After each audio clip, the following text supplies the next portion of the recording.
On accueille Tagoua maintenant au 39-21. Bonsoir Tagoua. Bonsoir Olivier. Bonsoir Tagoua. Nous nous étions parlé déjà, non? Ou c'est la première fois que nous parlons? Non, c'est la première fois. C'est la première fois, d'accord. Alors, Tagoua, il est minuit 44, hein, nous avons encore 16 minutes, mais bien évidemment, comme je sais que notre conversation va être dense, on la continuera demain, hein, si bien évidemment on n'a pas fini ce soir, mais il y a de grandes chances qu'on ne la finisse pas ce soir, mais je vous le précise dès maintenant. D'accord? Oui, c'est parfait. Alors, d'où nous appelez-vous? De Bretagne. De Bretagne, d'accord. Et quel âge avez-vous? Je vais bientôt avoir 61 ans. D'accord. De quoi voulez-vous me parler? Dites-moi. En fait, moi j'avais écrit un texte sur votre page parce que tout récemment, j'ai été sollicitée auprès de ma mère qui a 82 ans, qui est loin d'ici et en fait j'ai été en contact avec elle et nous avions rompu notre relation et c'est vrai qu'à l'occasion où j'ai écrit, en tout cas sur le board, là, le tableau, en fait, que vous donnez l'opportunité d'échanger, ce soir-là, ma fille m'avait envoyé un message, de ne plus communiquer avec ma mère parce que, il y a des intérêts, les gens se disputent des intérêts. Bon, moi, je suis enfant unique, donc, mais en fait, tout la raison en fait qui a amené d'écrire, c'est le sentiment de honte par rapport à un moment donné, est-ce que c'est possible d'éprouver un sentiment de honte d'avoir des enfants qui deviennent tout sauf ce qu'on aurait voulu qu'ils deviennent et de se retrouver en rupture avec eux parce que effectivement ce n'est plus possible. C'est-à-dire qu'à un moment donné, c'est le choix de l'équilibre, de son équilibre versus le choix de maintenir une relation qui nous tire vers le bas. Et ce qui m'a étonnée lorsque j'ai écrit, en fait, et que j'ai évoqué, parce que ma fille avait eu une réaction extrêmement violente, en tout cas dans les mots. Oui. Et donc, je n'ai pas... Je me suis posé la question, est-ce que c'est possible d'avoir honte d'avoir eu des enfants? Et c'est vrai que je me suis rendu compte en même temps qu'il y avait plein de gens qui vivaient, enfin plein de femmes qui ont évoqué leur rupture aussi avec leurs enfants et à quel point c'est un sujet tellement tabou. Oui, c'est un sujet qui reste très tabou. Alors que, enfin bon, je ne sais pas si vous connaissez mon avis sur tout ça, mais peut-être, non?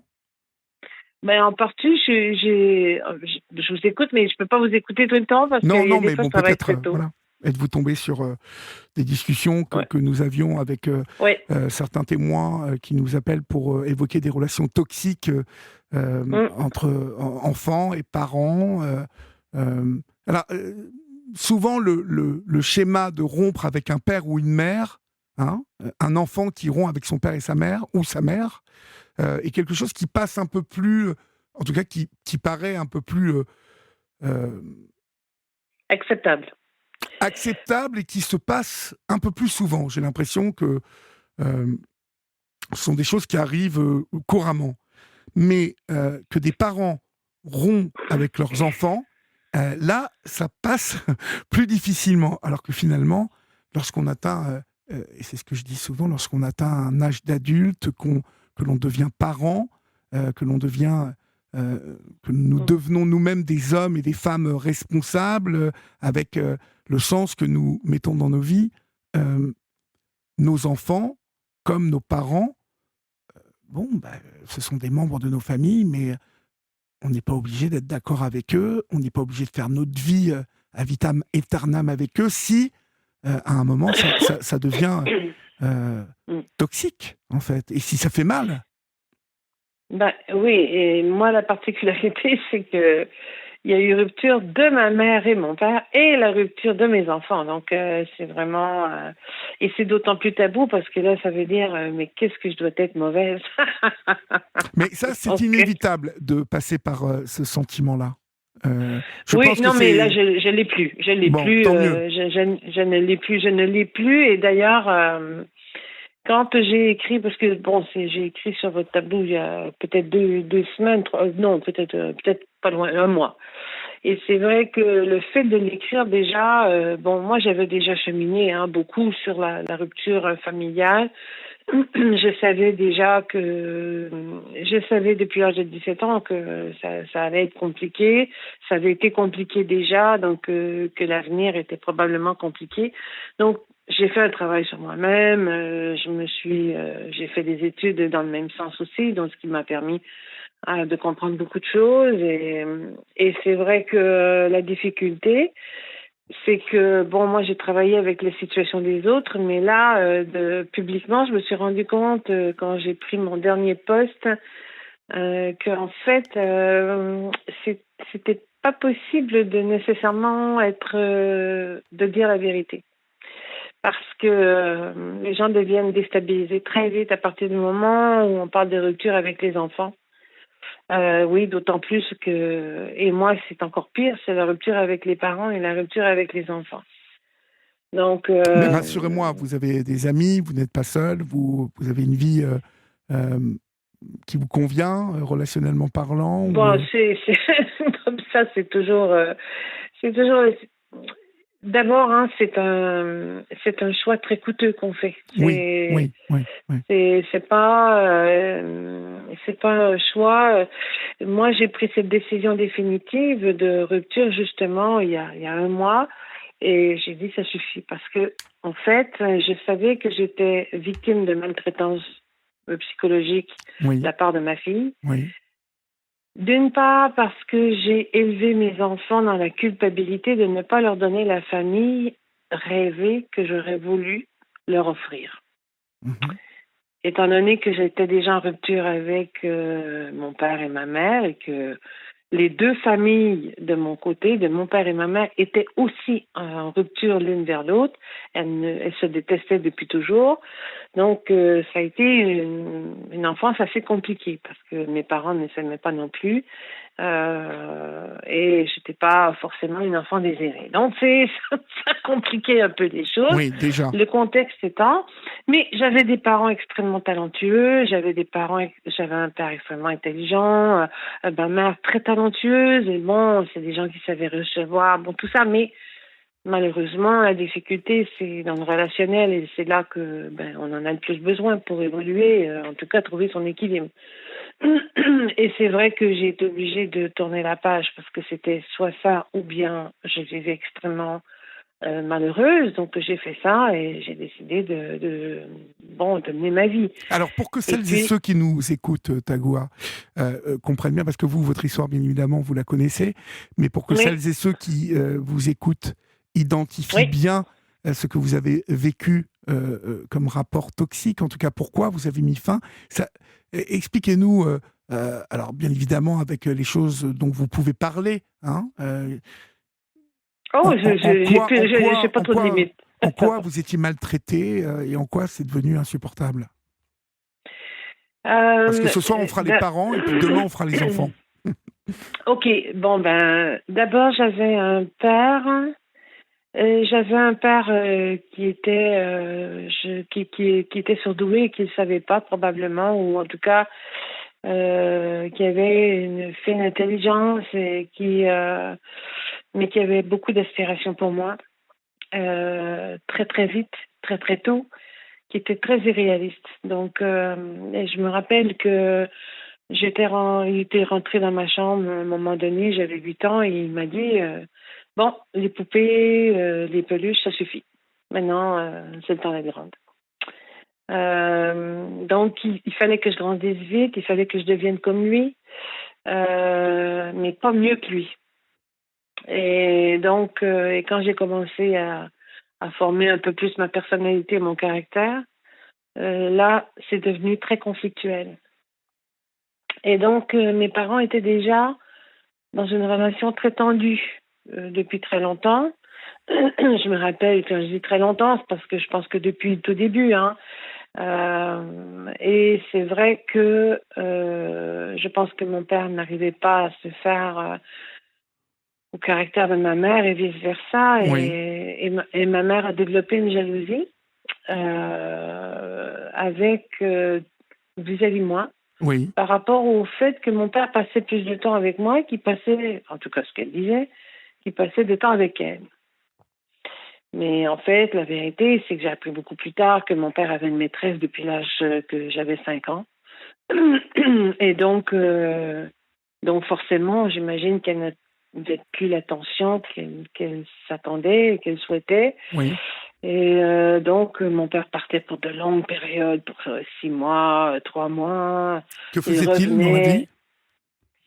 Ben, il nous a toujours menti. Mais au départ, je l'ai connu, elle était journaliste. Donc, Oui. moi, j'ai grandi autour des journaux jusqu'à la préadolescence. Donc, Mhm.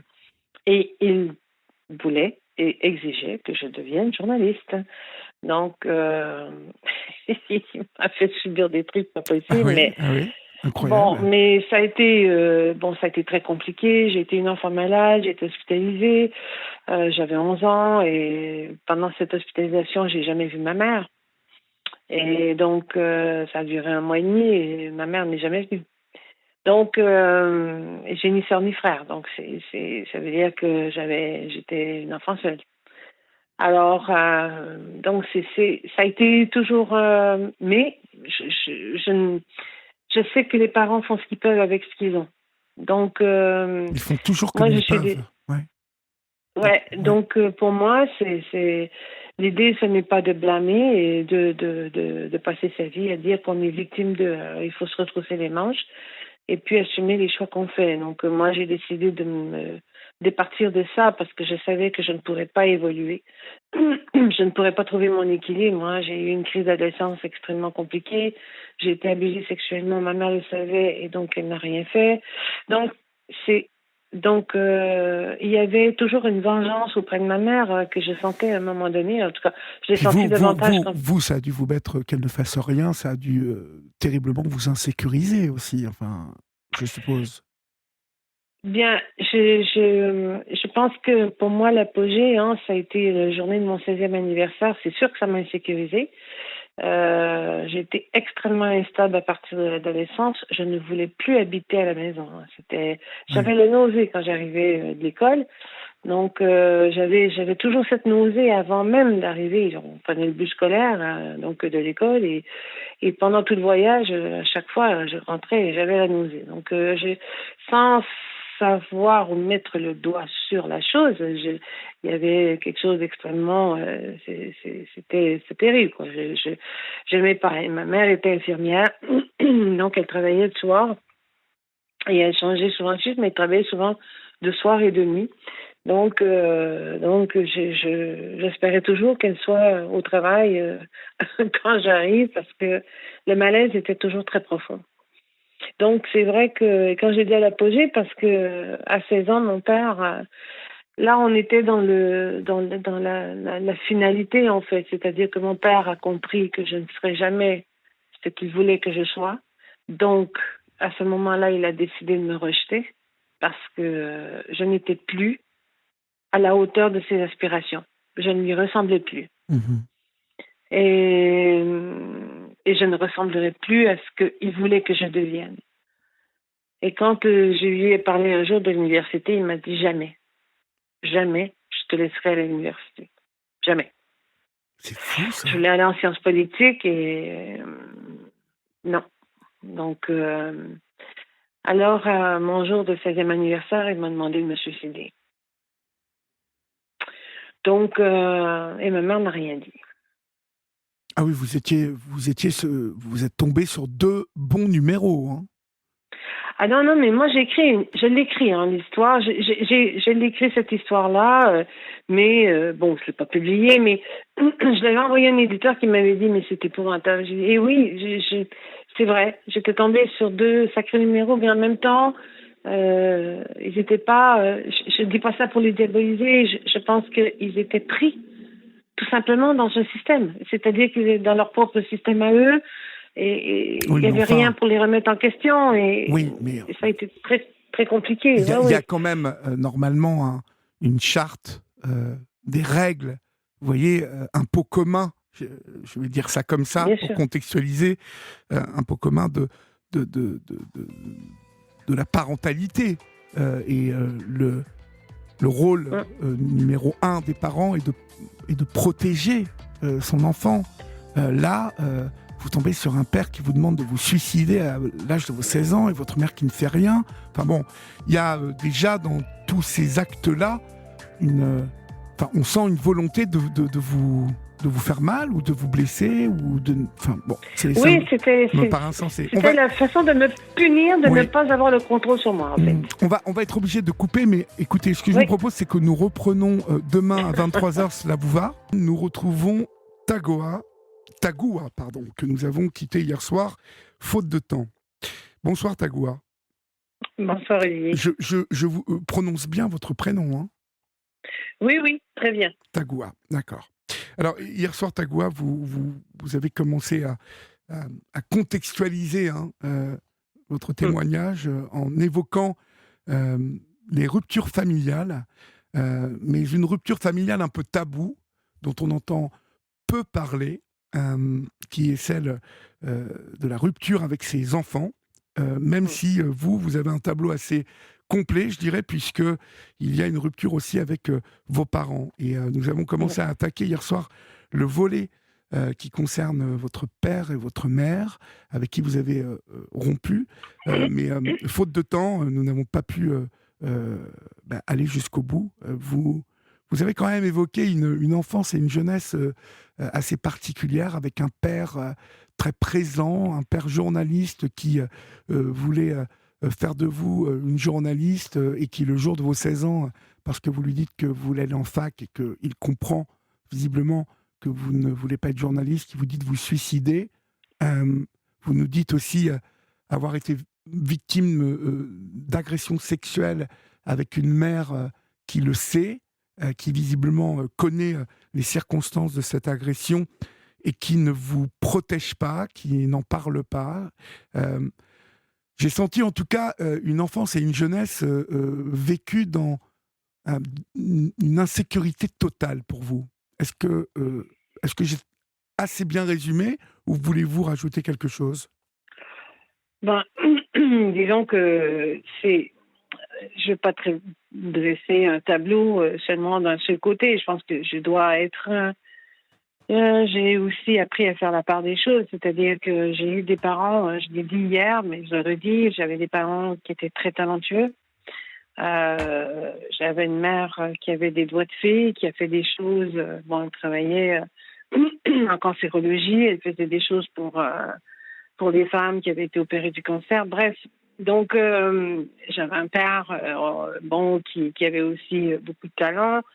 On a voyagé beaucoup, donc ils m'ont ouvert à la culture du monde. Donc forcément, il y a il y a une phrase que j'ai dit quelque part dans les textes que j'ai écrits, c'est que je suis issue de famille aisée, des parents pourtant exceptionnellement talentueux qui avaient tout sauf la capacité d'aimer. Donc, c'est là qui fait que le conflit était et que c'était très, très compliqué parce qu'il y avait de la jalousie, effectivement. Et donc, et moi, en fait, c'est une... quand on parlait d'agression, en fait, j'ai été abusée sexuellement pendant 2 ans par des voisins, en fait. Par des voisins. Donc, de l'âge de 12 ans à 14 ans, et je me suis retrouvée en centre, ce qu'on appelle en centre jeunesse, en centre fermé pendant un certain temps, le temps que le juge décide de la situation, parce que je ne voulais plus aller vivre chez mes parents, je voulais aller vivre chez ces gens-là malgré tout. Donc, c'était quand même pour dire que je cherchais surtout l'affection plutôt que tout le reste, et que c'était tordu, bien évidemment, mais c'était un peu se dire c'était mieux ça que rien d'autre, quoi. Donc c'était bien sûr, tout ça, ça a laissé des séquelles, hein, Oui, forcément. j'allais vous Et demander, donc, cela a fait de vous quelqu'un d'assez fermé aux émotions ou toujours sensible, parce qu'au bout d'un moment, lorsqu'on est habitué à prendre des coups, hein, par la vie, on se renferme, on se met plusieurs carapaces. Quelle jeune femme êtes-vous devenue? ah. Eh oui, oui, on va pas, vous allez passer par là. Ah, c'est cette question. En fait, je crois que, et d'ailleurs, dans ce même texte que je dis, j'ai compris qu'à 17 ans, que j'aurais à construire le présent et l'avenir sur décembre. Et hier, je vous parlais d'un livre que j'avais écrit, hein, et le titre, c'était Les quatre murs de l'éternité. Oui, Et c'est un peu ça, en fait. C'est être pris dans une vie où on a l'impression éventuellement qu'on a tout le potentiel d'eux, tout est ouvert et il peut y avoir plein de choses, mais en même temps, il y a ces quatre murs. Donc, ces quatre murs qui nous ramènent à la réalité des faits, que c'est compliqué. Donc, c'est sûr, j'ai été émotionnellement très instable, ça a été très compliqué au départ, mais j'étais une résiliente. Je sentais que non, je ne voulais pas me laisser abattre. Je pense que c'est ce qui a fait que les gens m'ont souvent surnommée, même sans vraiment beaucoup me connaître, comme une survivante.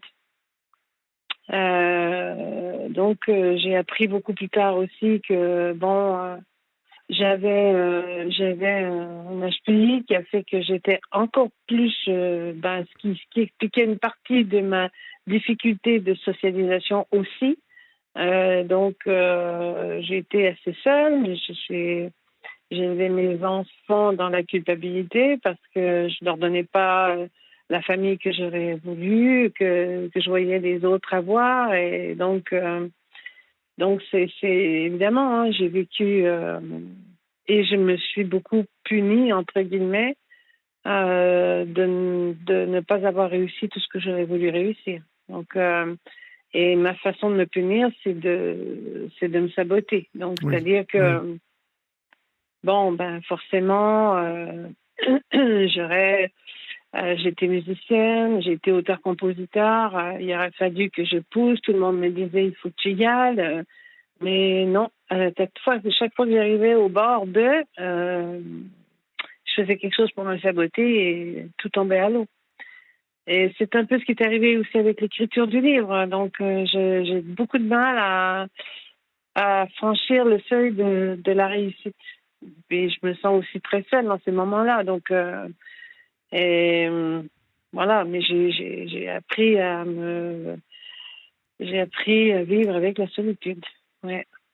Mm. Et vous avez eu 4 enfants, me disiez-vous hier, hein? Non, deux. 2, Non, deux. d'accord, Ouais. ok. Mm.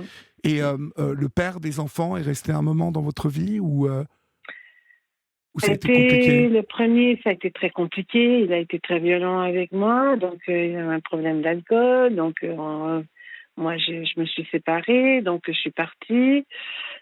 Donc j'ai toujours eu à me battre avec moi-même, ça c'est sûr. Donc j'ai j'ai, euh, j'ai toujours, je pense, en même temps senti que quelque part, peut-être que le monde ne voulait pas de moi. Il fallait que je crée cette place tout le temps. Donc, en fait, je me suis retrouvée dans le combat tout le temps pour faire ma place. Et c'est vrai que, ouais, ça a été compliqué. Bah, Euh, vous ça, vous êtes, oui, vous vous êtes tout de ouais. même construite euh, dans, dans un contexte, encore une fois, je le souligne, d'insécurité et d'un Ouais, amour un peu tordu de la part de votre père euh, et, et- et de la jalousie de votre mère, me disiez-vous hier, parce que votre ouais. père passait plus de temps et vous portait beaucoup d'attention. Donc Oui, lorsqu'on au se départ, ouais. construit avec le désamour d'un des deux parents déjà, je pense que cela crée vraiment déjà une plaie béante. Ça, c'est euh, pour moi, c'est presque obligatoire parce que on regarde tous au début nos parents comme nos héros, comme nos protecteurs, comme Enfin, Ouais. voilà, tout petit. Enfin, voilà, moi je me souviens, c'était, oui, mes héros. Ouais. Et Mon père, en puis, tout cas, moi, c'était voilà. ça. Ouais. Et puis les premiers cris, les premières bagarres.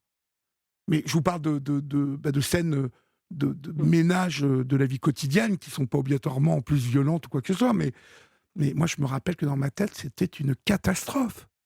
Mm. Et donc, Ouais. voilà, vous avez vécu quand même. Mais Voilà. je pense que ce qui était d'autant plus difficile, hein, c'était le mépris des deux familles. Donc, c'est-à-dire que c'était pas. En fait, si je peux me permettre, je vais juste en fait vous lire. Je l'avais écrit sur votre tableau, mais je vais vous le relire et ça va vraiment vous expliquer en quelques lignes, tout simplement, en fait, mon histoire, très très rapide. Je dis que à 17 ans, je suis une sorte de réfugiée apatride.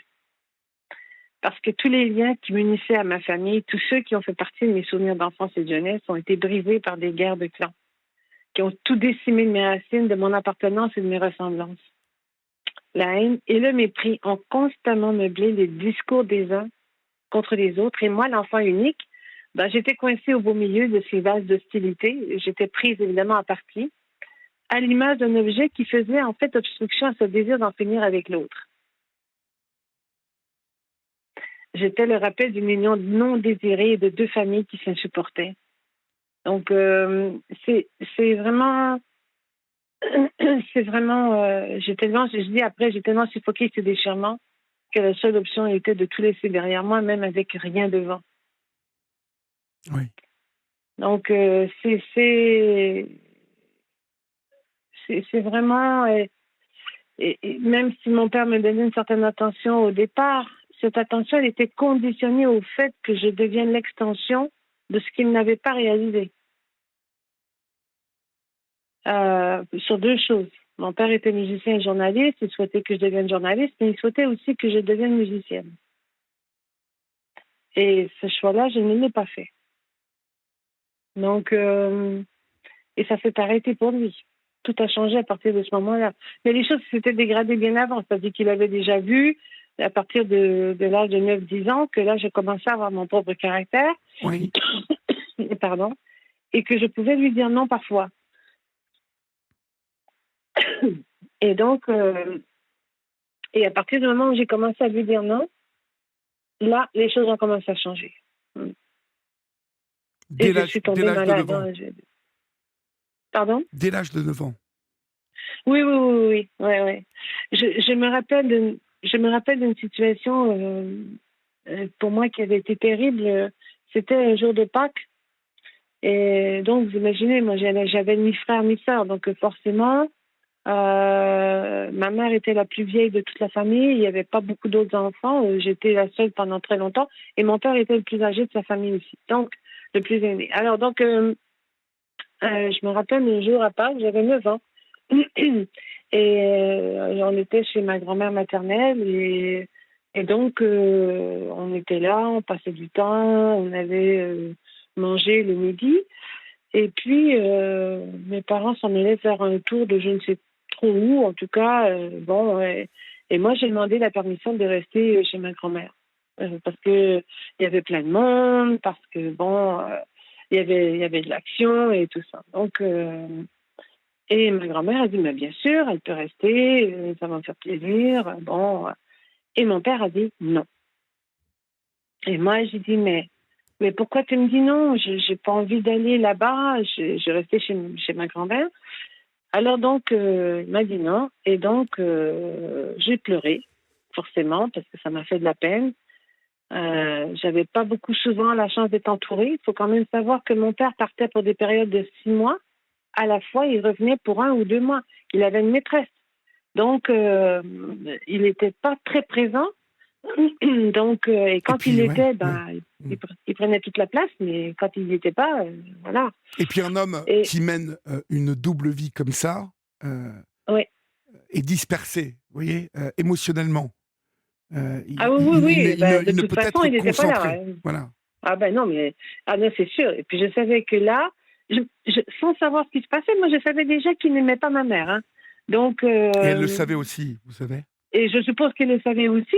Et c'est ça qui avait alimenté la jalousie, en fait. Parce que bon, quand il passait du temps avec moi, au lieu de passer avec ma mère, parce qu'il était bien obligé de revenir une fois de temps en temps pour dire que voilà, parce qu'en fait, il faisait croire à ma mère qu'il travaillait dans une entreprise, très loin, bon, voilà, voilà.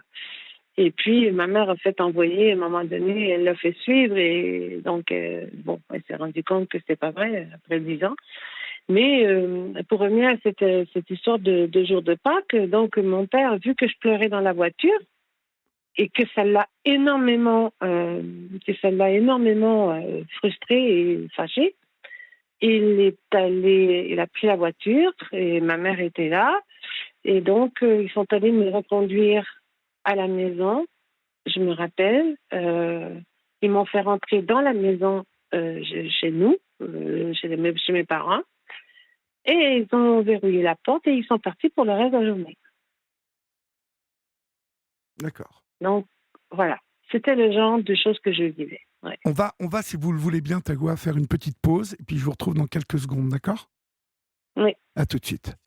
Sur Europe 1, venez vous confier à Olivier Delacroix en appelant le 01 80 20 39 21. Numéro non surtaxé, prix d'un appel local. Il est 23h29 sur Europe 1 et comme je vous en parlais tout à l'heure, la grille d'été s'installe sur Europe 1 dès la semaine prochaine. Vous pourrez retrouver par exemple le marché de midi à 11h, de 11h à midi avec Olivier Poel et Stéphanie Lequelec. Vous aurez toujours fidèle au poste de 6h à 9h Alexandre Lemaire, pardon, et toute la rédaction d'Europe 1. Et puis dans la journée, vous retrouverez de 14h à 15h le meilleur don de latte. Bien fait pour vous de 13h à 14h avec Julia Villani et Mélanie Gomez. Et puis c'est arrivé près de chez vous de 16h à 18h avec l'excellente Bérénice Bourgueil et toute sa bande, un tour de France des initiatives locales, des belles histoires et des infos insolites, un jeu autour de nos belles régions avec la jolie et charmante Bérénice Bourgueil. C'est la grille d'été qui arrive dès lundi et qui s'installe sur Europe 1. Nous sommes avec vous, Tagoua, donc je dirais une relation toujours compliquée, tordue, Oui. pleine de nœuds, pleine d'embûches, Oui. Finalement, parce que votre mère vous utilisait-elle contre votre père ou inversement? Je pense qu'elle ne pouvait pas. Elle n'avait pas cette force. Ma mère était... il faut bien savoir que ma mère avait toute la compassion de sa famille, évidemment, parce que mon père n'était jamais présent. Donc, la famille du côté de ma mère avait une haine, en tout cas, où ils exprimaient verbalement des mots très clairs en lien avec mon père. Ma mère était beaucoup plus soumise. Elle se sentait victime et elle a toujours joué ce rôle-là. Et quand elle n'a pas pu blâmer mon père, après ça, elle m'a blâmé moi. Donc, c'est-à-dire avec mon caractère. Bon, évidemment, je vous ai dit tout à l'heure que lorsque j'ai été abusée sexuellement, en fait, ce qui s'est passé, c'est que j'ai demandé, en fait, tout ce qui a déclenché le début de cette crise finale où là, mon père m'a demandé d'en finir, en fait, c'est que ça a commencé au moment où moi, j'ai demandé auprès des tribunaux de ne plus retourner chez mes parents. Je ne voulais plus y aller. Mais évidemment, quand on fait ça et qu'on demande de partir et d'aller habiter ailleurs, ils font des enquêtes et c'est là qu'ils ont bien vu qu'il y avait un problème. Donc, quand je suis allée dans le centre jeunesse, j'ai une remarque que je fais toujours quand je raconte cette histoire. Il y avait toujours des jeunes qui voulaient fuguer tout le temps ce centre-là et qui cherchaient toujours des moyens de partir. Et moi, une fois que je me suis adaptée, je comprenais pas les gens qui partaient. J'étais tellement bien. J'avais des éducateurs, il y avait des gens qui faisaient des activités. Bon, c'est vrai qu'au niveau scolaire, c'est pas la même chose, mais j'avais mon instrument de musique. Donc, j'étais arrivée à trouver, je pense, un certain équilibre. Mais quand le juge a considéré que je devais retourner chez moi, je savais que là, c'était le châtiment final, que je savais que mon père ne me pardonnerait jamais. Oui, là, c'est... Oui. Là, vous imaginez, donc ça a été... il a dû être blessé en plus, puisque j'imagine un être avec ouais, un ego surdimensionné, ouais. et là, tout à coup, désavoué Ah oui, par oui. sa fille. Ça a dû être. Vous avez dû. Ah oui, oui. C'est drôle, vous parlez de l'ego surdimensionné. Il disait toujours jusqu'à quel point tu as le sang de mon nom. Ouais, C'est, ouais. mais, c'est, mais, C'est je, fou, hein, de dire un truc pareil. je comprenais pas ce truc à un moment donné. Et puis, je me rappelle que j'ai connu sa maîtresse, éventuellement, qui est devenue sa femme. Et un jour, elle lui dit, j'étais grande, j'avais une vingtaine d'années, elle dit, tu trouves pas que ta fille ressemble à ta sœur? Mais il lui répond, il dit, mais tu crois quoi, qu'elle va y arriver à la cheville? Mais non. Donc, c'est-à-dire que je ne méritais pas. Hein. Je ne méritais pas le nom de famille de mon père. Je ne méritais rien. Donc, ça a été le jour, effectivement, ça a été la fin. Ils ont su que j'avais été abusée sexuellement en plus. Hein, Et ils n'ont donc, rien fait. Et ils n'ont rien fait. Ah non seulement ils n'ont rien fait, mais mon père m'avait dit, il y a un suivi là avec une travailleuse sociale. Il dit, je te mets en garde que si tu dis pas, je te tue. Oh là là. Donc, Mais il était très menaçant quand même, parce que et toujours. très violent. Très, très, très. Parce qu'il évoquait le Ouais. suicide, je te tue. Ouais. Enfin, il était un Ouais. peu dérangé, Très. cet homme, quand même, non? Mais en fait, quand on étudie ça un peu plus tard, on comprend en fait que c'est, vous savez, pour moi, c'est aujourd'hui, avec le recul, je vois que c'est un homme en fait qui avait tout simplement qui avait perdu le contrôle et qui ne savait pas comment gérer cette perte de contrôle en fait. Donc Ouais. parce que dans sa tête, lui, fallait que je devienne ce qu'il souhaitait que je devienne. Je savais qu'il était très bon pour dresser des bergers allemands parce qu'on a grandi avec des chiens toute notre vie. Mhm. Mais je pense qu'il a mélangé le fait que j'étais pas le chien de la maison, quoi. Mhm. En fait, à un moment donné, je me suis posé la question parce que Mais je vois parfaitement le, mm, voilà, les contours de la personnalité de votre père ouais, et ce style de, de chef, là, de chefaillon, hein, parce que ouais, finalement, autant d'ego mal placé, de paroles déplacées, ouais, de sentiments totalement tordus et engrainés justement par la prétention, par l'image qu'il avait de lui-même, faisait de ouais, lui un, un homme sans doute redoutable quand il avait du pouvoir, mais tellement oui, petit à l'intérieur, en fait. Il devait faire des oui. choses petitement bêtes et méchantes. Oui, tout le monde avait peur de lui. Ben oui, oui, oui. Mm, mm, effectivement. Donc, J'ai un oncle qui est comme ça.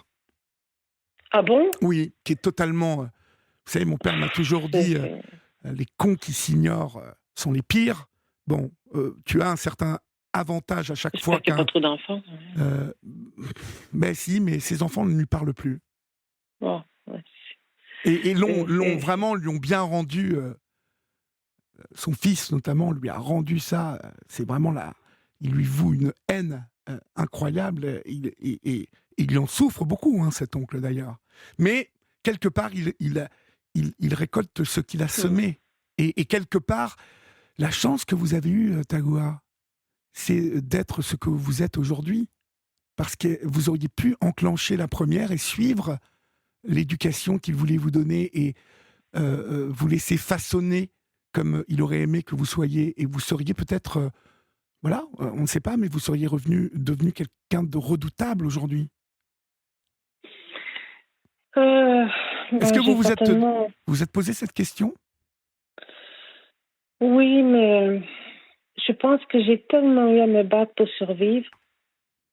Oui. J'ai tellement eu... La vie a été tellement difficile. Euh, vous savez, je pense que même à 17 ans, j'avais choisi, et même avant, de ne pas être victime.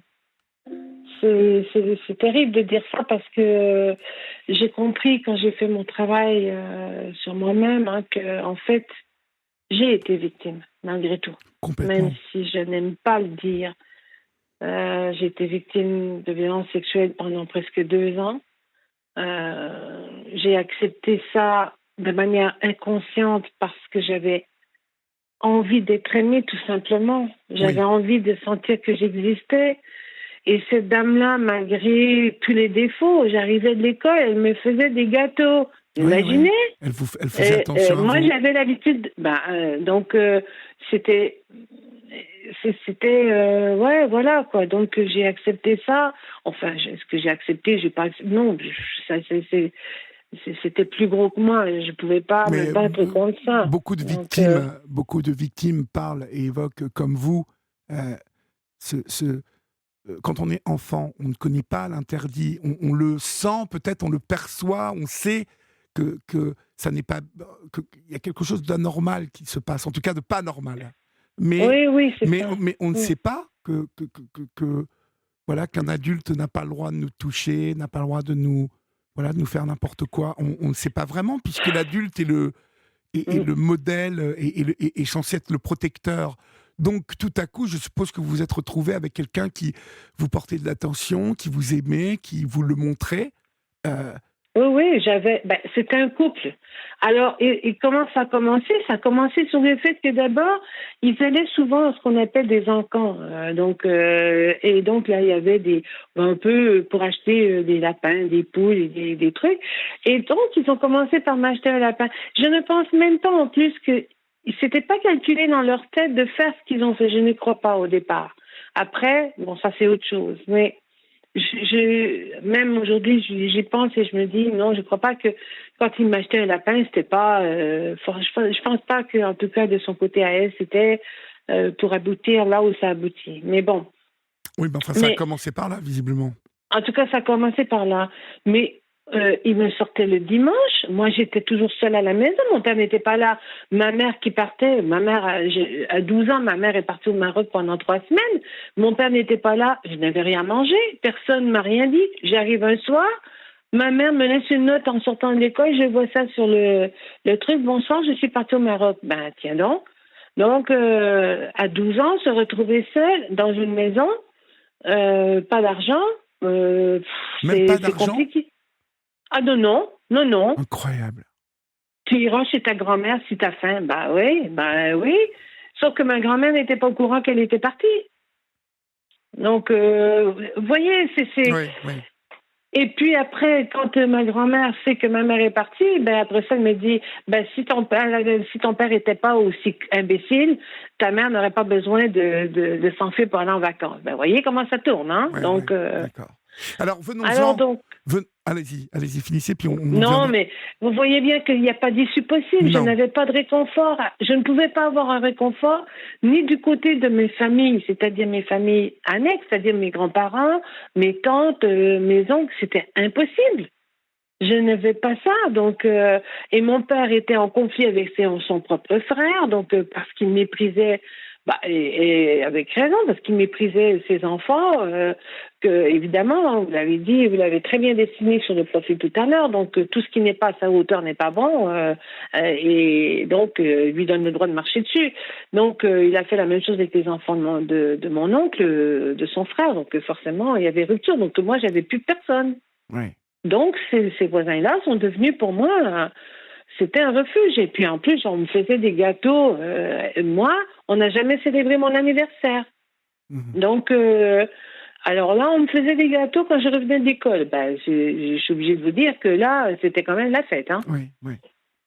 Donc voilà. Donc donc forcément, c'est devenir adulte et le défaut qui m'a conduit un peu à ma perte, c'est que j'ai voulu reconstruire en partant à 17 ans. Je me suis dit vite, il faut que je me construise une famille. Ouais. Et la rupture s'est faite quand, alors? Quand vous êtes devenue maman? Oh, la rupture avec mon père s'est faite quand j'ai eu 24 ans. Et la rupture avec ma mère, c'est quand elle a essayé de partir avec mon mari. Comment ça, partir avec votre mari, c'est-à-dire? Je vous rappelais hier, je vous avais dit que ma mère ne pouvait supporter quoi que ce soit que je puisse avoir. Oui. Elle a fait des avances à mon mari. Incroyable. Et elle a acheté les enfants avec l'argent qu'elle a et que moi, je n'ai jamais eu. Donc, c'est comme ça, hein. Il va falloir que je lise votre bouquin. Il faudrait déjà que j'ai le courage d'arriver au bout et que je. Puis, en fait, moi, ce qui me décourage tout le temps, c'est l'idée de trouver un éditeur. Tout ça, j'ai plus la Mais force. je vais vous aider. Je vais vous aider. Mais on en C'est parlera. gentil, On en mais parlera oui, ultérieurement. oui. D'accord? Mais vous savez, mais encore une fois, je ne dis pas ça pour dire aujourd'hui, La pauvre, tout oh, ça. Mais non. ah non, Mais ça non, ne mais non, mais non. m'intéresse pas. Non, non, non, ça ne m'intéresse pas. Ce que je sais, c'est que j'ai fait des erreurs, bien évidemment, parce qu'au départ de ma vie, ça c'est mal parti. Moi, ma mère, à partir du moment où j'ai su que, bon, elle avait envoyé une lettre à mon mari, c'est vrai qu'on était en difficulté. Bon, elle en a profité, c'est tout. Bon, c'est tout. Donc, et puis il était violent à ce moment-là, donc c'était compliqué. Donc, je suis partie. Et donc, mais j'ai aussi rompu avec ma mère.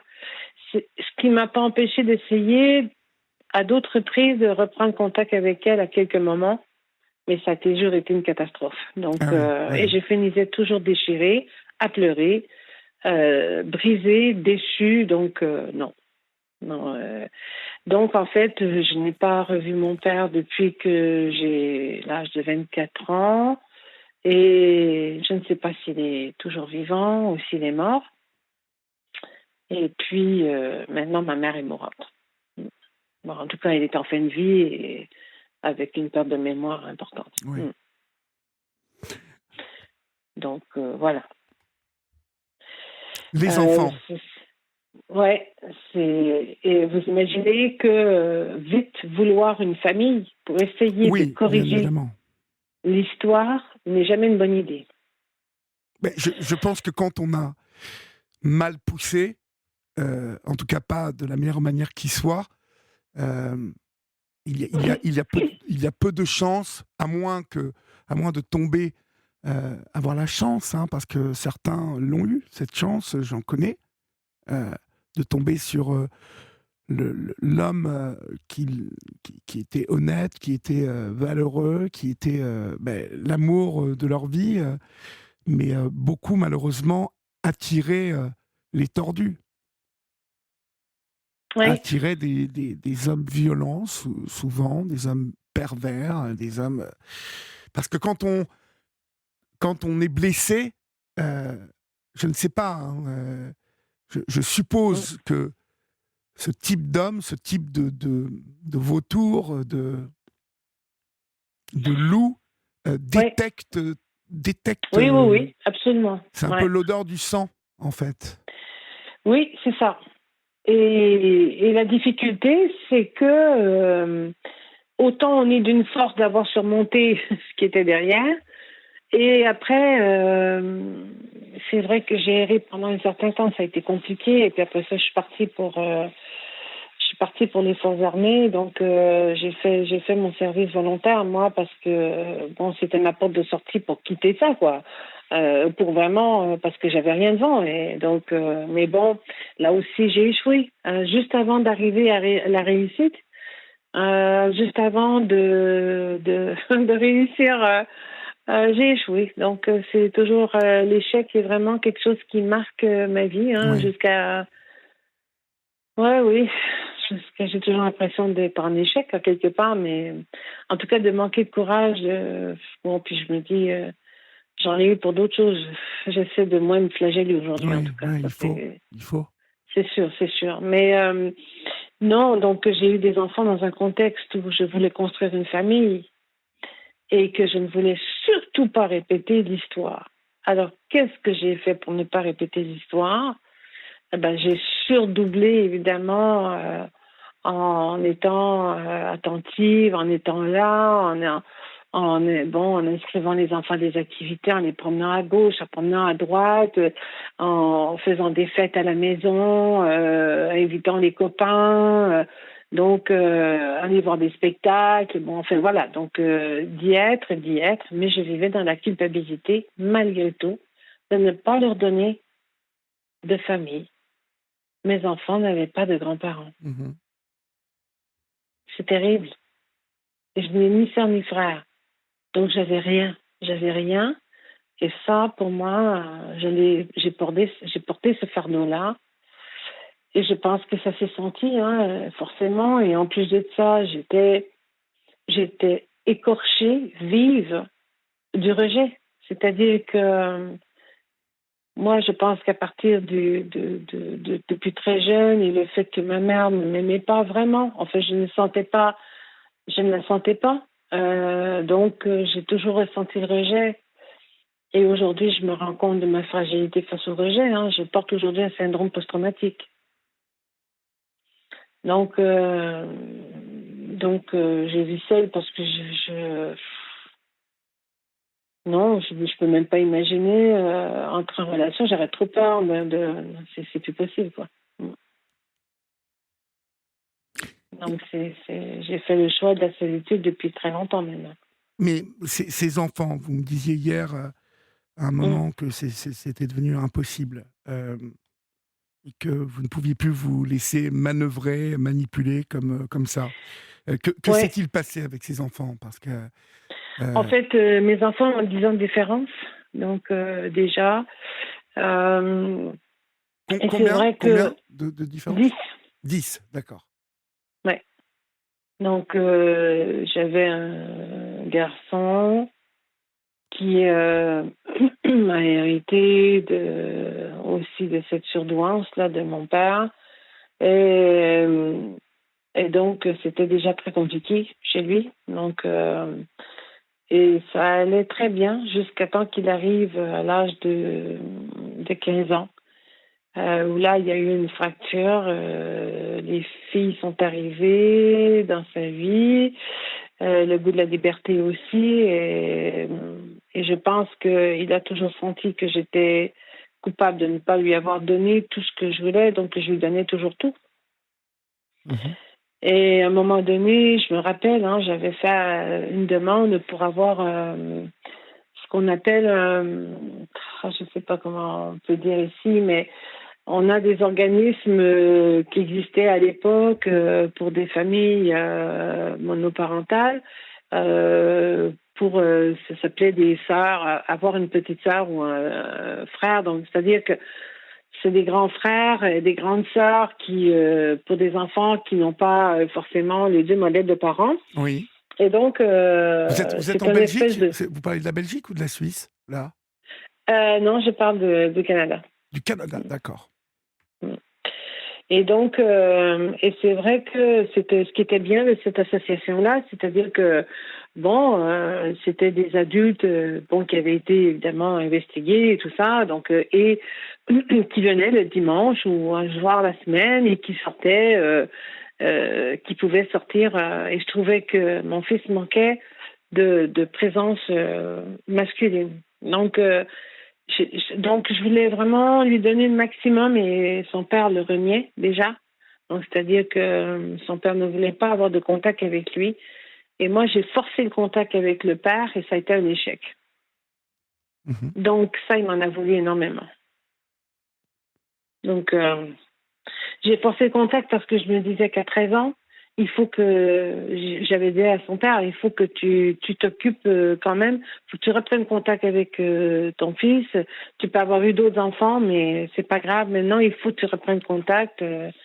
Donc, il avait fait son choix. Il voulait pas communiquer, et donc parce qu'il avait refait sa vie ailleurs. C'était comme j'oublie le passé. Et moi, vous êtes tombé sur un grand courageux encore. Oui, mais c'était le même du premier, en fait. C'est le même que, avec qui ma mère a fait une tentative, qui n'avait pas abouti, mais qui a quand même, voilà. Ça, c'est quand même la lue, quoi, quand même. C'est la première fois que j'entends ça. Enfin, non, peut-être la deuxième. Non, mais ça, c'est, encore une fois, je pense que ma mère, c'est simplement dans son désir de m'enlever tout ce que, tout ce que j'avais. Donc, c'était ça. Je pense pas qu'elle avait... Est-ce qu'elle avait un intérêt réel vis-à-vis de lui? Je crois pas. Je vous dis honnêtement. Donc, pour moi, ça a été surtout... C'était un moyen de me faire du mal. Voilà, tout simplement.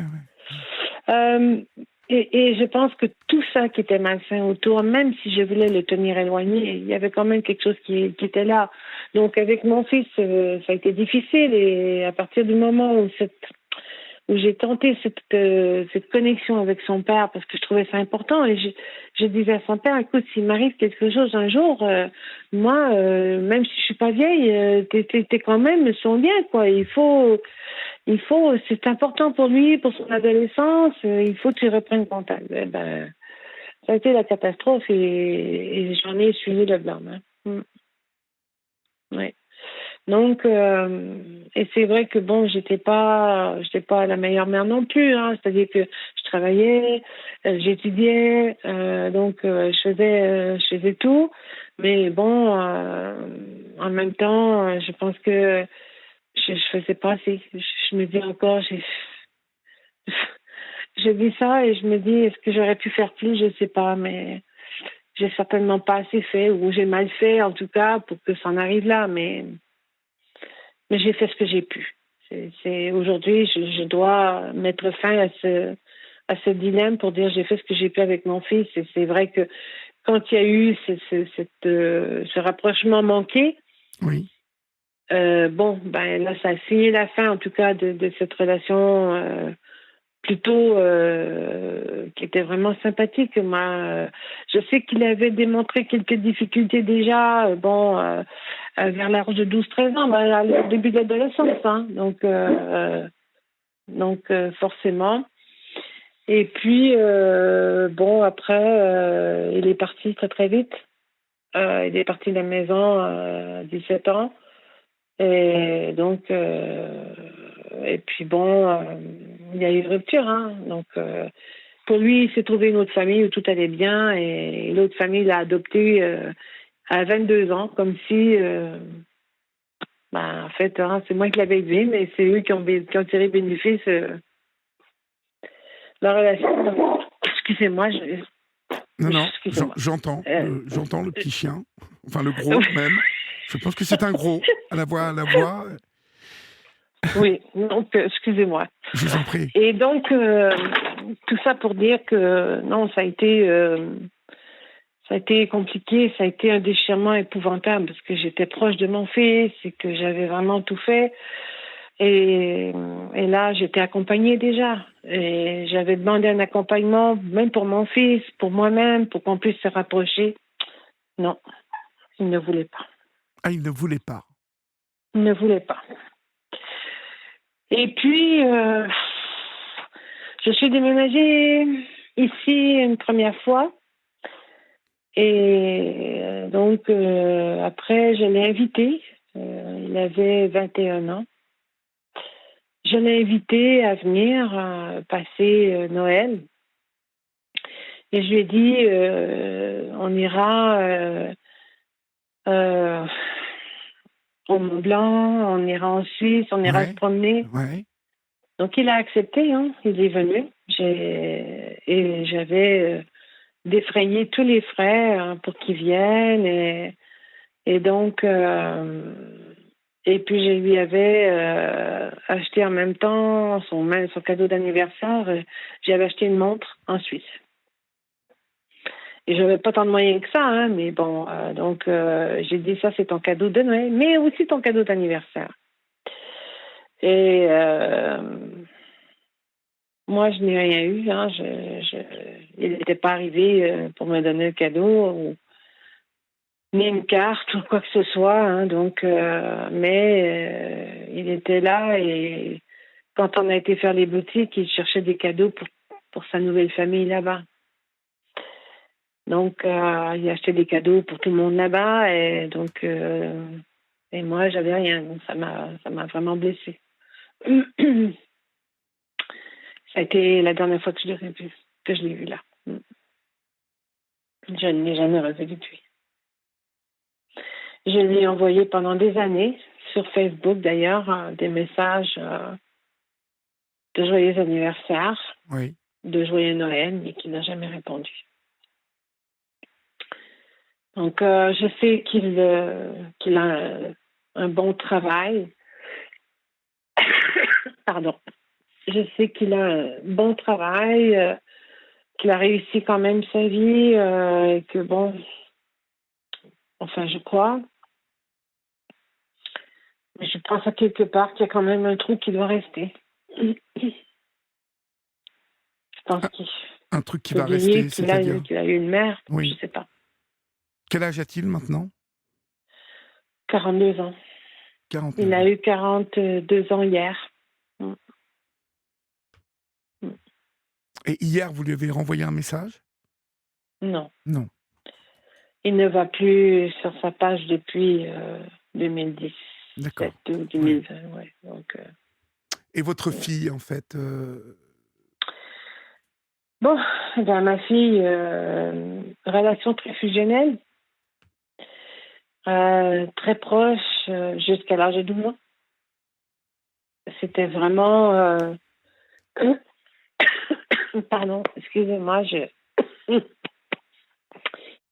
Et donc, nous étions très proches. On faisait plein de choses ensemble. Excusez-moi. Bon, ça va aller. bah écoutez, vous savez quoi? Vous allez boire un petit verre d'eau. Et puis, on va laisser passer l'info sur Europe 1, comme ça on pourra reprendre. Et voilà, on laisse passer l'info, et puis on vous retrouve dans quelques minutes, d'accord? Merci. À tout de suite, Tagoua. Minuit passé de 5 minutes, vous êtes sur Europe 1, et comme je sais que pas mal d'entre vous sortent du restaurant, du cinéma, ou peut-être d'une autre émission de radio, ou d'une émission d'actualité en continu, eh bien soyez les bienvenus. Vous êtes sur Europe 1, vous êtes sur la libre antenne. C'est la dernière de la saison ce soir, comme vous l'aurez compris, mais comme je vous l'ai dit, à partir de lundi, Europe 1 vous proposera sa grille d'été qui s'installe dès lundi matin, et une grille d'été qui bien évidemment s'installera aussi le week-end avec plein de nouveautés et de programmes concoctés pour votre été, spécialement pour vous. Voilà, et nous on se retrouvera le 26 août.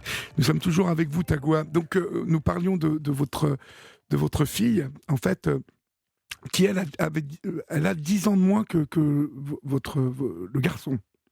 Oui, oui. Donc Et c'est vrai fusionnel, que... très fusionnel, jusqu'à ses 12 ans. Oui, jusqu'à ses 12 ans, en fait, et c'est vrai que... et puis, elle était engagée dans beaucoup d'activités aussi, mais il y avait des difficultés à l'école. Donc, c'était pas simple. Et c'est vrai que c'est pas la même culture, donc ça a été compliqué. Et plus elle avançait, plus c'était compliqué, plus il y avait de problèmes. Et donc... et ça a commencé à changer son comportement. Et à un moment donné, elle ne voulait plus y aller. Donc, et là, ben forcément, il fallait quand même qu'elle y aille. Et bon, je pense qu'on n'abordait pas le bullying qu'on appelle, ou le harcèlement, en tout cas de la même manière qu'on l'aborde aujourd'hui. Hein, mais je pense que elle était aussi, elle avait des problèmes, et je pense que il y avait des tensions avec des professeurs, et donc ça devenait vraiment compliqué. Donc je l'ai changé d'école, et il y a eu une phase où bon, ça s'est très bien passé, et puis elle est tombée dans une forme de dépression, en fait. Et là, j'ai pas compris, et elle ne cessait de dire qu'elle voulait rentrer au pays, qu'elle avait le mal de ses amis avec qui elle avait toujours gardé contact, hein, malgré tout. Donc, et là, j'ai senti que je devais la suivre dans son désir de rentrer. Oui. Donc, j'ai décidé de tout quitter ce que j'avais ici et de rentrer au pays.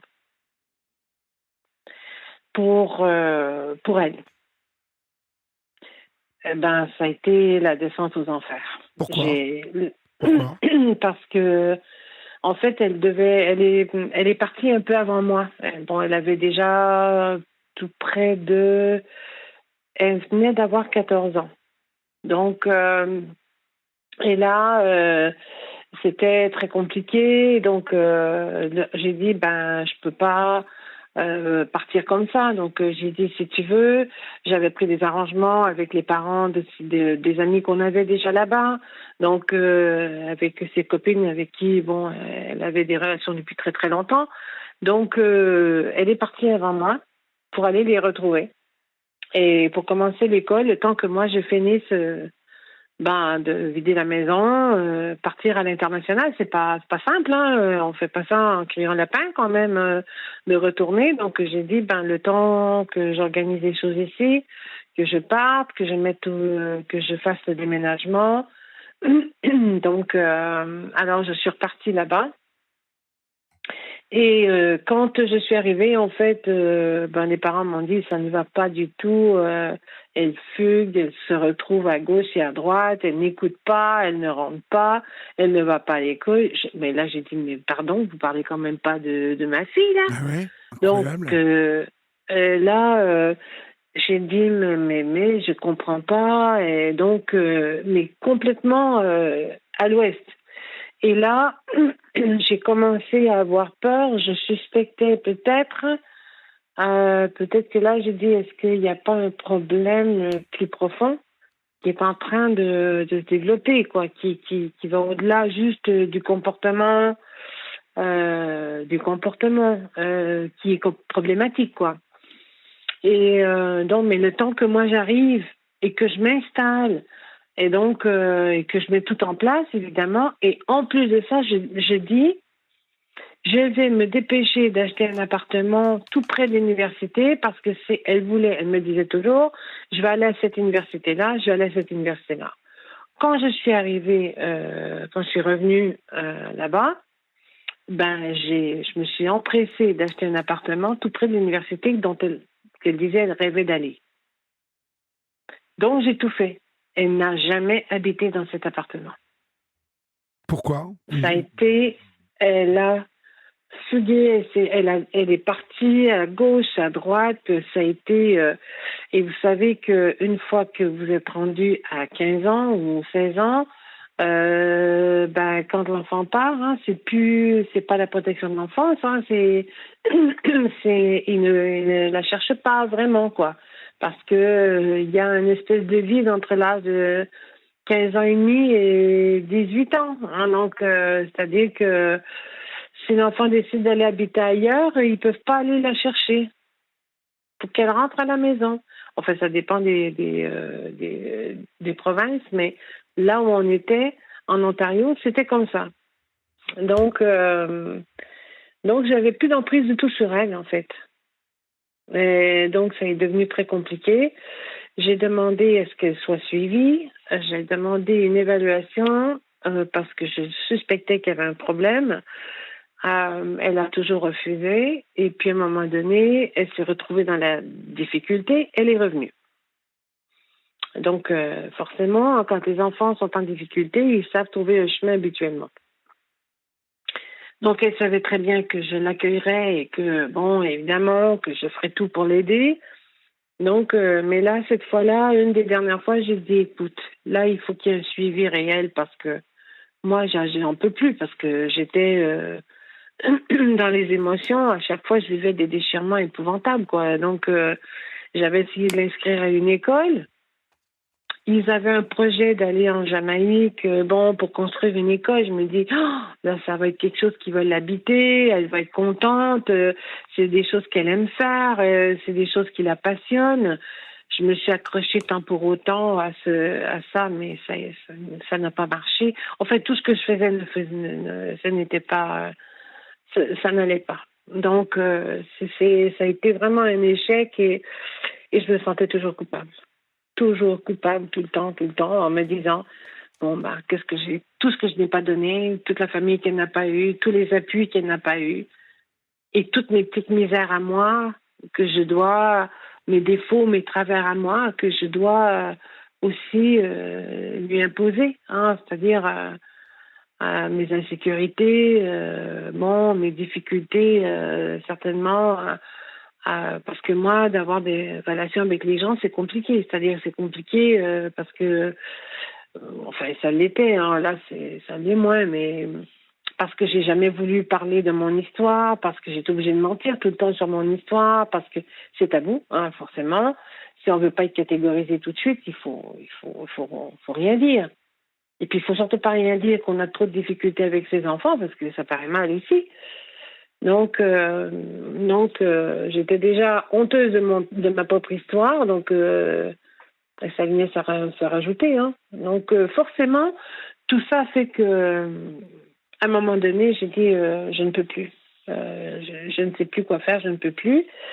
Et donc, elle est rentrée dans un groupe de filles. Là, c'est une association qui permet aux jeunes filles d'essayer de se reprendre en main et loin de la maison, c'est-à-dire qui ne veulent plus rester à la maison. Et donc, elle a échoué là aussi. Donc, ça n'allait pas parce qu'il y avait des règles. Elle faisait la morale à tout le monde parce que la travailleuse sociale m'avait appelé un jour et elle m'avait dit, vous savez, votre fille elle pourrait devenir psychologue probablement. Hein? J'ai dit, oui, forcément, j'imagine bien. Donc, mais donne des leçons à tout le monde, mais quand c'est le temps qu'on puisse lui parler à son tour, elle n'est pas du tout là. Et donc, elle refuse d'écouter. J'ai dit oui, c'est exactement ce qui se passe avec moi aussi. Hein. Donc, elle a quitté tout ça, elle a été en échec, et puis éventuellement, elle a trouvé un garçon avec qui, c'était l'amour. Les parents l'ont pris, enfin bref, c'était... Donc, elle n'est jamais revenue à la maison. Jamais. Mais vous m'avez dit hier qu'elle a fini par trouver sa voie, non? Qu'elle elle avait une carrière Oui, brillante. oui, oui, professionnellement, elle a trouvé sa voie. Non, mais je pense honnêtement, et c'est vraiment les derniers événements hein, qui font que là, j'ai toujours eu espoir jusqu'au mois dernier. Maintenant, c'est terminé. J'ai toujours eu espoir qu'elle revienne. En fait, je les avais expliqué hein, que il y avait quand même de sa part une forme de maltraitance. C'est-à-dire que cet abus de toujours demander et de tirer de moi, comme ce qu'elle avait fait, je pense que je vous avais raconté quand j'ai travaillé, je ne sais pas si je l'ai raconté ou pas. Non, c'était à votre collaboratrice, mais quand elle était enceinte, elle m'a dit, j'aimerais que tu viennes préparer le repas des 40 convives qui sont là. Parce que il va y avoir une fête où je vais recevoir des cadeaux, ce qu'on appelle un baby shower. Oui. Ouais, sauf que moi, j'ai travaillé au cercle polaire. Donc, j'ai dit d'accord. Mais j'ai fait 5 heures d'avion et 10 heures de route. Et j'ai fait à manger pendant 2 jours pour lui faire plaisir. Et elle m'a mis à la porte après. Elle vous a mis à la porte après. Ouais. Vous avez décidé. C'était terrible pour moi. Et ça, c'était la dernière, le dernier coup qu'elle vous a fait. C'est à peu près un des derniers, oui. Pour conclure. C'est l'avant-dernier, avant celui d'il y a un mois. D'il y a un mois. Ce qui m'a amené chez vous, quoi. Ce qui m'a amené vers vous, ce qui m'a amené à voir que ce que j'avais vécu, en fait, parce que j'en ai jamais parlé autour de moi, à part à une personne. En fait, il y a 2 personnes autour de moi, des amis à moi, une amie qui est dans mon pays et une qui est ici, qui connaît, mais il n'y a personne d'autre qui connaît. Et vous n'en parlez pas parce que vous disiez hier que c'est tabou. On ne rompt pas avec ses enfants. Non. Moi, j'avais... je travaillais dans une institution gouvernementale ici en France. Là, mon contrat s'arrête malheureusement à la fin de l'année, mais j'avais passé 4 ans là-bas. Jamais. J'ai toujours été pris à ne jamais dire les choses jusqu'au bout. Et c'est très difficile quand on a des collègues de proximité. Mais je n'ai jamais pu.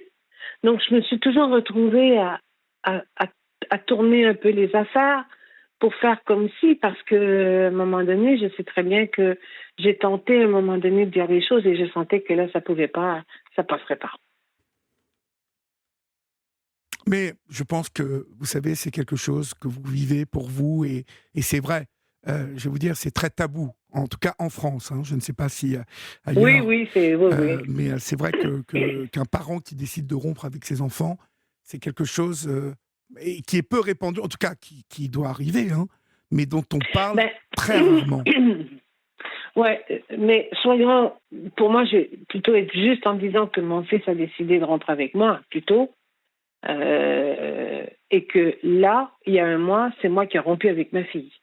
Mhm. Euh, Parce que c'est vrai que jusqu'à il y a un mois, j'ai toujours été dans l'esprit de la porte ouverte, tout le temps. Oui. En fait, j'avais vraiment beaucoup d'espoir que ma fille puisse trouver une forme d'équilibre éventuellement et qu'elle admette quelque part, non, mais Mais non. finalement, vous vous êtes protégé. C'est une décision pour vous préserver. Ben oui, Là, bien on évidemment. est Ah d'accord. oui, ah oui, oui, bien Ben là, oui. c'est sûr. Hein. Moi, ce qui a été très, très difficile là, dans ce dernier mois, en fait, c'est que deux fantômes sont ressurgis en même temps. C'est-à-dire qu'il y a une bénévole qui accompagnait ma mère depuis 3 ans, qui m'a contactée, en fait, et qui m'a annoncé que ma mère n'allait pas bien et qu'elle était là pour réaliser les souhaits de ma mère. En fait, qu'elle accompagnait ma mère, qui a 82 ans et qui est en train de perdre la mémoire, et elle disait, moi, ce que je souhaite, c'est de pouvoir réaliser les souhaits de votre mère. Bon. Et j'ai dit, d'accord, et donc elle m'a dit, le souhait le plus fort de votre mère, c'est de vous voir, c'est de vous entendre. Ah bon? Ben, d'accord. Alors, quand son deuxième mari est décédé, moi, je sais que j'avais essayé de la contacter pour lui dire, écoute, si tu te sens toute seule, je peux essayer de m'organiser pour que tu viennes un certain temps chez moi. Elle m'avait envoyé balader. Donc, je n'avais pas repris contact avec elle. Donc j'ai pris contact avec ma mère. Mais avant de prendre contact avec ma mère, je me suis assurée de comprendre la situation dans laquelle elle était. Donc, j'avais besoin de savoir si elle était bien, si elle avait tous les services dont elle avait besoin, quelle était sa situation, pour pas que je me retrouve un peu écourtée dans la situation. Donc, cette dame bénévole m'a dit, il faut que vraiment, je vais vous donner le numéro du notaire parce que ça ne va pas bien. Et puis le curateur qui s'occupe d'elle la maltraite. Bon, voilà. J'ai dit, bon, ben, d'accord. Là, j'ai dit, ça fait beaucoup de choses, mais on va prendre les choses une à la fois. Alors, évidemment, j'appelle le notaire pour voir, comprendre la situation, qu'est-ce qu'il en était, qui me dit, votre mère est impossible, elle est insupportable. Ben, bon, ouais, c'est pas nouveau pour moi, je le savais, mais bon, devenant de sa part, je trouvais pas ça très sympa. Mais j'ai compris que ma mère était là toutes les semaines pour essayer de changer des testaments à chaque fois. Donc, je peux comprendre que ça peut devenir un peu compliqué. Et moi, je ne voulais pas avoir d'informations sur quoi que ce soit sur ma mère. Je voulais juste savoir si elle était bien et qui s'occupait d'elle, et bon, etc. Donc, on m'a dit, c'est là que j'ai appris qu'elle était sous curatelle. Donc, depuis 1 an, parce que il y avait des vautours autour d'elle. Donc, elle était un risque. Bon, j'ai dit, ah bon. Je suis seule, je suis enfant unique, hein, mais vous savez, au Canada, les parents n'ont pas à donner aux enfants en héritage. Hein. Donc, ils peuvent décider de donner aux chiens s'ils veulent. Ah oui, d'accord. Comme aux États-Unis. Oui, tout à fait. Ouais. Donc, bon, alors moi, je me suis pas souciée de ça.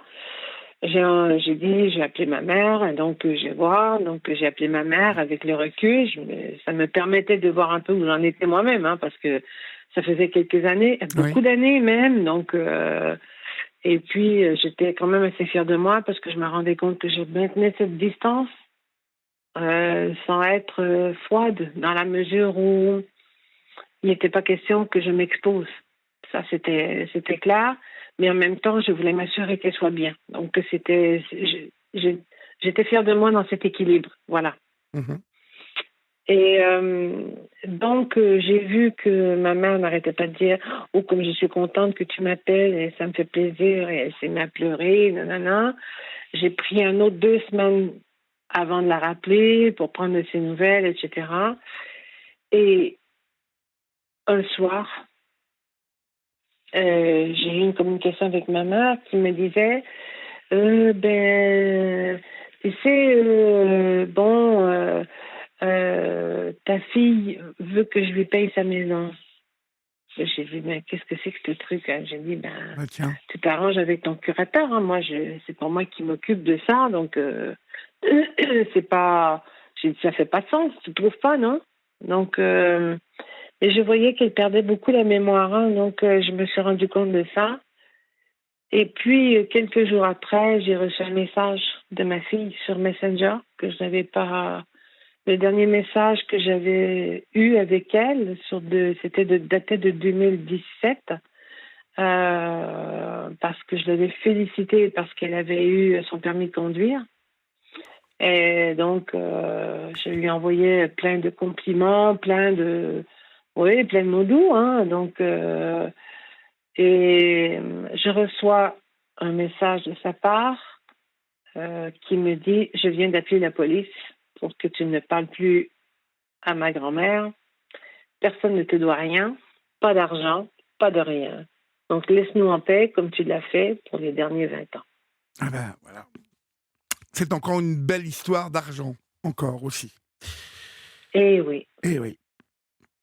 Et de tout ça, en fait, mais on se reparlera ultérieurement, Tagua, du livre que vous avez pu écrire par rapport à ça, mais vraiment, je vous encourage à aller au bout, parce que je pense vraiment que ça... si vous avez écrit là-dessus, c'est important pour tout un tas de personnes de pouvoir un jour pouvoir avoir le plaisir de lire votre vie, et dans toute sa longueur, tous ces rapports finalement toxiques alors que vous ne les aviez pas choisis. Mais on voit aussi, quand on écoute votre histoire sur la longueur, combien le transgénérationnel a pu impacter votre famille tout entière et les générations, et combien vos enfants ont finalement pu hériter de toute cette... alors, on va appeler ça comment? Toute cette crasse produite par les uns et les autres, et dont nos enfants, finalement, héritent si il y a tout un tas de non-dits, s'il y a tout un tas d'actes manqués, d'amour manqué, de devoirs aussi de parents manqués, et qui peuvent se répercuter autrement, à l'inverse, ensuite, dans l'attitude des enfants qui peuvent nous surprendre aussi. Mais bon, même si cela est tabou, il y a dans votre histoire quelque chose que l'on comprend aussi de manière assez claire dans l'attitude de vos enfants. Vous étiez abîmés et ils ont été abîmés aussi. Et finalement, tout ça remonte à un couple qui ne s'aimait pas, vos parents, un couple qui se trompait, un couple qui fait un enfant à un moment sans le désirer. Et tout ça donne naissance à une lignée qui va vivre avec ce poison encore longtemps. Et j'ai envie de vous dire que s'il y en a une aujourd'hui qui a pris les bonnes décisions, c'est vous. En tout cas, au moment où on se parle. En tout cas, merci pour votre témoignage ce soir sur l'antenne d'Europe 1. Je garderai votre numéro et je me permettrai d'échanger avec vous sur ce livre, que vous m'en disiez un peu plus. Oui, puis je vous envoyais en plus un fichier. En tout cas, on vous en parlera peut-être, parce que j'ai écrit une chanson à ma fille quand elle est partie, parce que je suis auteur-compositeur entre-temps. Oui. Et puis, j'aurais tellement aimé que vous l'entendiez. Écoutez, je vais l'écouter. Julia va me le faire passer. D'accord? Ouais. Ok. Bon, en tout cas, Ça portez-vous aurait bien été... et puis je vous redonnerai des nouvelles. D'accord? Bon, ben merci beaucoup en tout cas, mais merci à vous. Merci à vous. Merci. Ça a permis d'ouvrir en tout cas sur une parenthèse et c'est vrai que qui n'avait pas été vraiment ouverte depuis très très très longtemps. Ouais. Ouais. Et là, vous l'avez grandement ouverte, je trouve. Donc, attendons de voir ce que ça va provoquer aussi chez vous et peut-être que ça va vous donner l'envie de terminer ce bouquin et ça serait bien. Ça serait vraiment bien. Mais on en parlera. En tout cas, déjà de me sentir moins seule dans l'aventure, c'est sûr que ça m'aiderait parce que aujourd'hui, ce qui est lourd à porter, c'est la solitude. Bien sûr. C'est sûr. En tout cas, vous connaissez le chemin maintenant, d'accord? Vous C'est savez où gentil. nous trouver. On vous embrasse Absolument. bien fort. Ah merci beaucoup et puis je vous souhaite surtout de bonnes vacances maintenant, bien méritées là. Ok, merci beaucoup Tagoua et à bientôt. Ok, Au revoir. merci, au revoir, à bientôt. Au revoir.